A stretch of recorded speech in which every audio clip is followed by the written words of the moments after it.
PM Modi दावा करते हैं कि स्वास्थ्य मुसीबत ने देश को ज्यादा प्रभावित नहीं किया है। हमने हालातों को संभाल लिया है, लेकिन गिरती अर्थव्यवस्था और बढ़ती गरीबी साफ बयां करती है कि दुनिया में सबसे ज्यादा मुश्किल में भारत ही दिखाई दे रहा है। रिसर्च ग्रुप की एक रिपोर्ट सामने आई है, जिसमें मिडिल क्लास को लेकर ऐसे तथ्य रखे गए हैं जिसके बाद सारा सत्य सामने आ गया है। इस हकीकत ने मोदी सरकार के दावे और विकास के नारे को कटघरे में खड़ा कर दिया है। स्वास्थ्य मुसीबत ने देश और दुनिया की कमर तोड़ रखी है।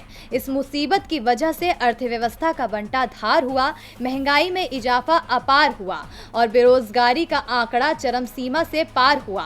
इन तीन मुख्य कारणों की वजह से ही भारत में भी मिडिल क्लास का जीना मुश्किल हो गया है और वो गरीबों की संख्या में शामिल हो गए हैं। जितनी महंगाई बढ़ती जा रही है, उतनी गरीबों की संख्या भी बढ़ती जा रही है और आलम यह है कि 1990 के बाद पहली बार सबसे ज्यादा गरीबी संख्या में लोग आए हैं।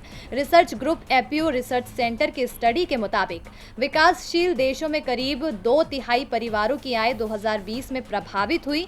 पिछले साल दुनिया में मिडिल क्लास की आबादी 9 करोड़ गिरकर करीब 2.5 अरब रह गई। रोजाना 10 से 20 डॉलर तक की कमाई करने वालों को मिडिल क्लास में गिना जाता है। इससे दुनिया में गरीबों की संख्या में 13 करोड़ 1 लाख का इजाफा हुआ है, यानी ऐसे लोग जिनकी रोजाना इनकम 2 डॉलर से कम है।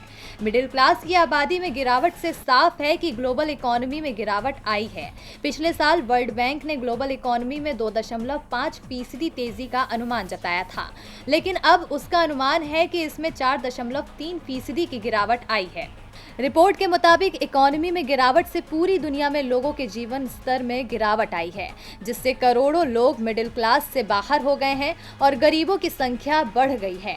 स्टडी के मुताबिक दक्षिण एशिया में खासकर भारत की आबादी में गरीबों की संख्या में सबसे ज्यादा बढ़ोतरी हुई है, जिससे कई सालों की प्रगति पर पानी फिर गया है।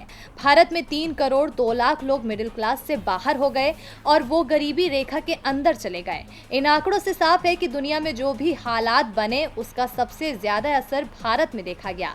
बावजूद इसके पीएम मोदी कहते हैं कि हम दुनिया की सबसे तेजी से उभरती हुई अर्थव्यवस्था है। यहाँ तेजी के साथ विकास हो रहा है, लेकिन हकीकत है कि यहाँ तेजी सिर्फ और सिर्फ गरीबी में आ रही है। डीबी लाइव की रिपोर्ट।